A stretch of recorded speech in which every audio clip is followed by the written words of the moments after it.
Dear children, I am going to continue history lesson number 14 in your textbook, that is Democratic and Nationalist Revolutions during 19th century. Now let us have a quick recap of what we learned in our previous class.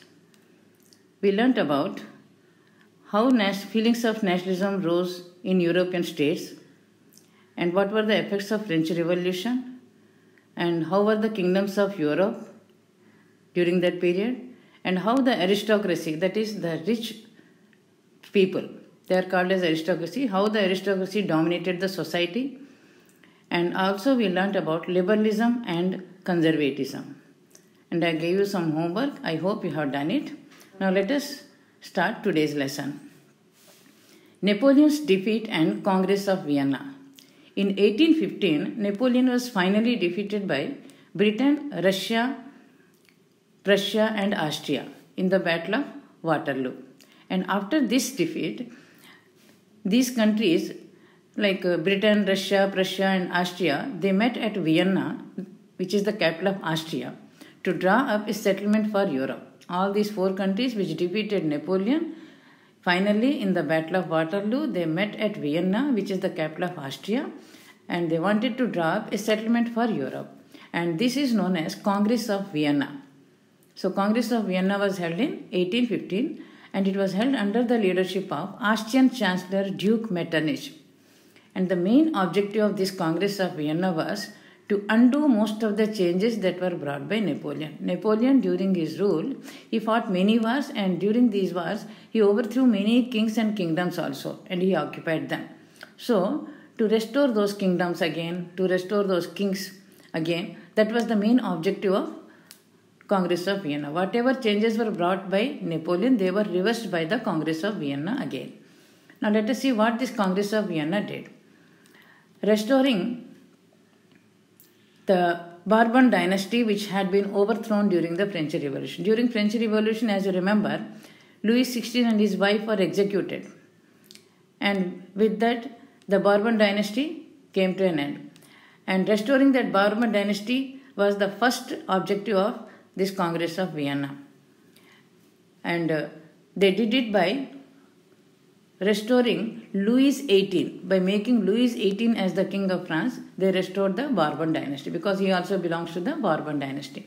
Many kings and kingdoms were overthrown by Napoleon during his wars, and all those monarchies were restored now by the Congress of Vienna. A number of states were set up on the boundaries of France to prevent France from expansion in future. And thus by restoring monarchies, they wanted to create a new conservative order, because conservatives, we already discussed, they wanted to preserve the old traditions like monarchy. Monarchy should never be abolished. That is their opinion, their belief. So, thus, by restoring monarchies, they wanted to create a new conservative order in Europe. And also, Poland was given to Russia. Poland is a small country, it was given to Russia, which is a big country. Their languages, their nationalities, all are separate. But Poland was given to Russia by the Congress of Vienna. And also Holland and Belgium, they were united. Here also, Holland and Belgium, their languages are different, their nationalities are different, but they were united together by the Congress of Vienna. And in this way, many conservative regimes were set up in 1815. And all those were autocratic, means they ruled as they liked. The rulers of these conservative regimes, they ruled as they liked. And if their policies were criticized by anyone or not agreed upon by anyone, they could not tolerate it. They could not tolerate criticism or dissent. And most of them, they curtailed press freedom. Means restrictions were imposed on press, newspapers, books that reflected the ideas of liberty and freedom. Because they were against liberals, against liberty and freedom. So, they curtailed this freedom of press and media. And another movement which was led in European states was Romanticism. To create a national feeling among the people, to rouse nationalistic feelings among the people, it was a cultural movement which was started in Europe to develop national sentiment through art, poetry, music and painting. Because many people were illiterates And to inspire these illiterates, this was the only way, through paintings or art or music, because they cannot read and write. It was done through art, music and painting. And this is called as Romanticism. So Romanticism is a cultural movement started in Europe to develop national sentiment through art, poetry, music, painting, etc. And this was a way to inspire the large section of population who were illiterates. Now, 1830 revolution in France. Already we have discussed that there were two revolutions in France, one in 1830 and one in 1848. Now, let us see what is this 1830 revolution. We already learned that the Congress of Vienna restored the Bourbon dynasty. How it restored? By making Louis XVIII as the King of France, it restored the Bourbon dynasty. And he belonged to Bourbon dynasty. Louis XVIII, he abolished the national tricolor flag, which was the symbol of revolution. As soon as he became the King of France, he abolished the national tricolor flag, which was the symbol of revolution. And he also imposed censorship on press and media. And he was then succeeded by Charles X. Now let us see, this Charles X was only responsible for this 1830 revolution in France. How he was responsible?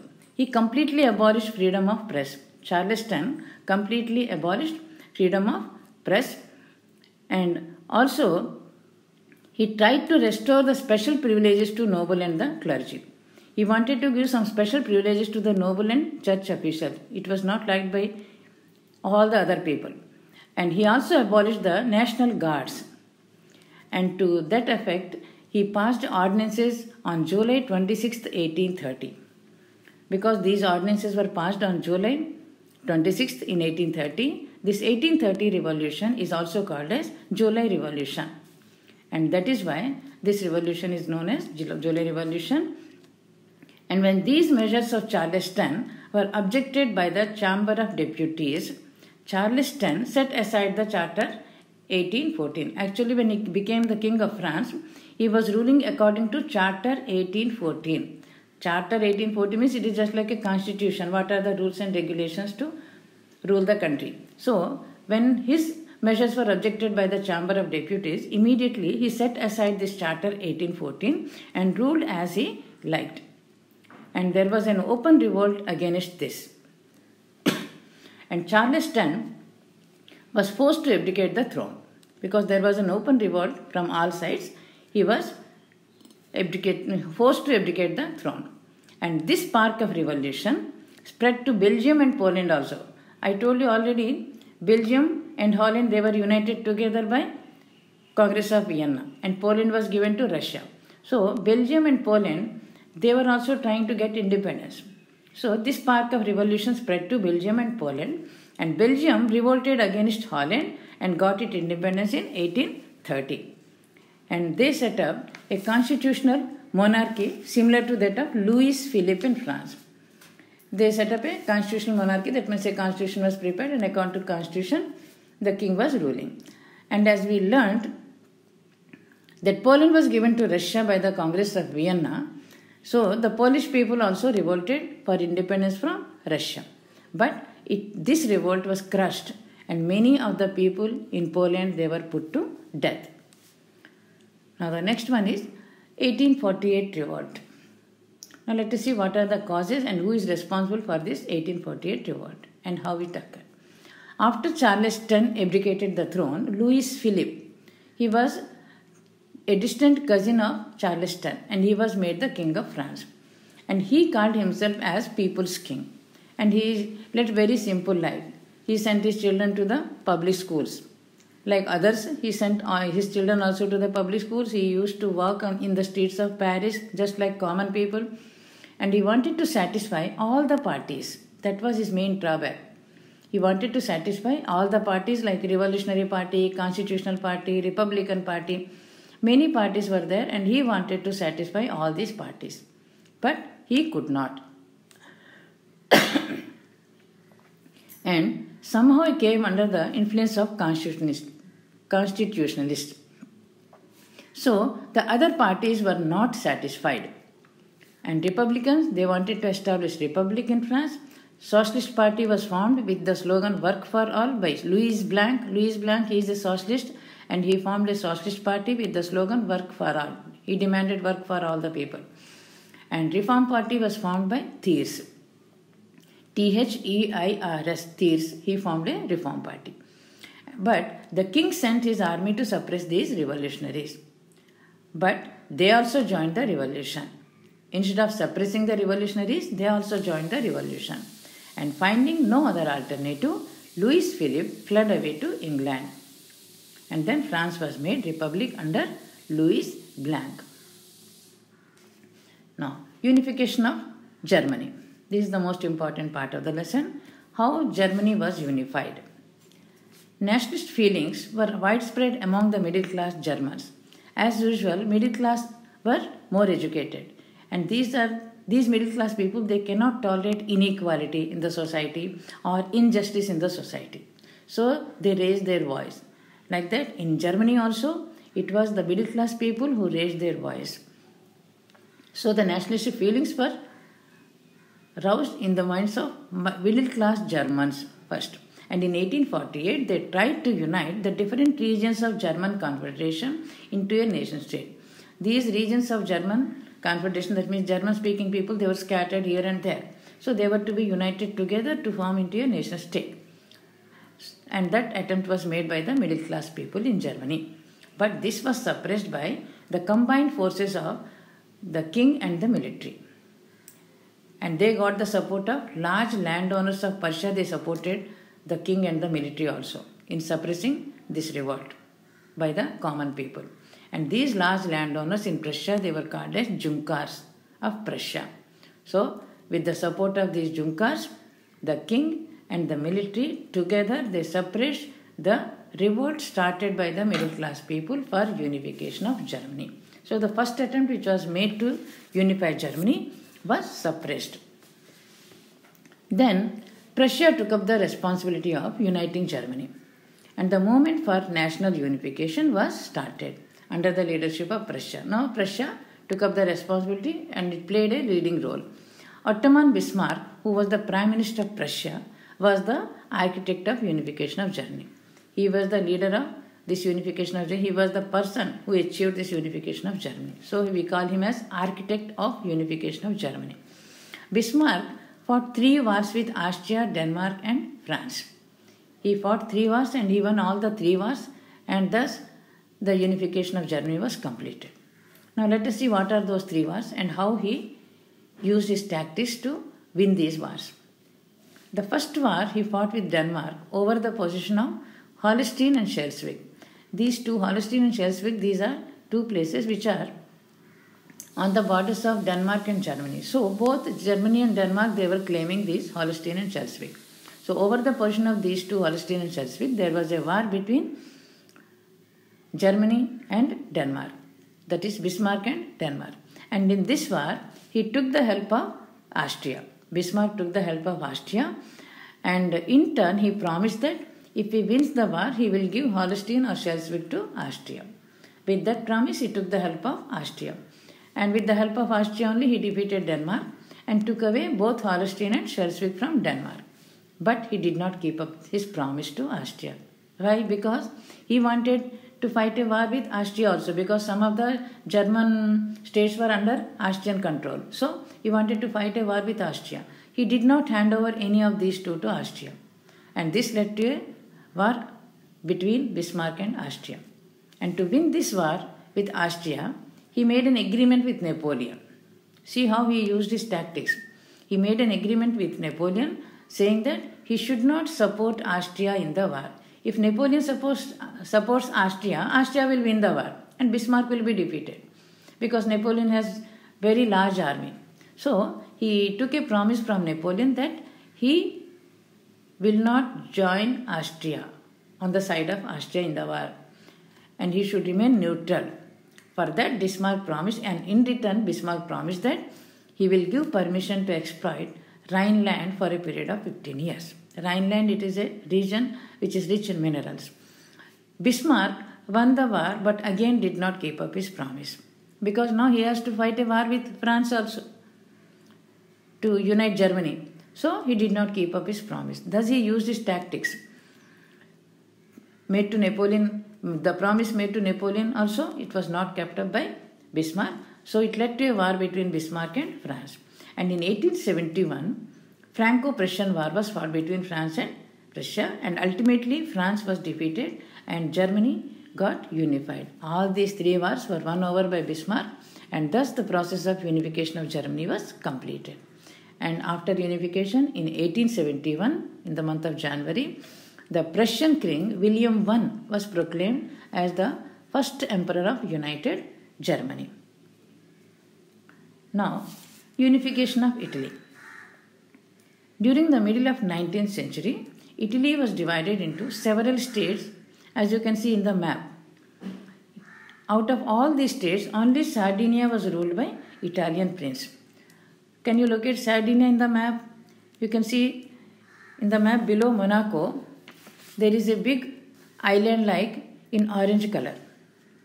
But this is not a single island, there are two islands, that is Corsica and Sardinia. The upper part, it is a small island, that is Corsica, and the lower part, it is Sardinia, it is a bigger island. And this Sardinia only was ruled by an Italian prince, and all the other states in Italy, they were under the rule of foreigners. Some were ruled by Pope, some were ruled by Spain, some were ruled by Austria. So, now these are to be united for the unification of Italy.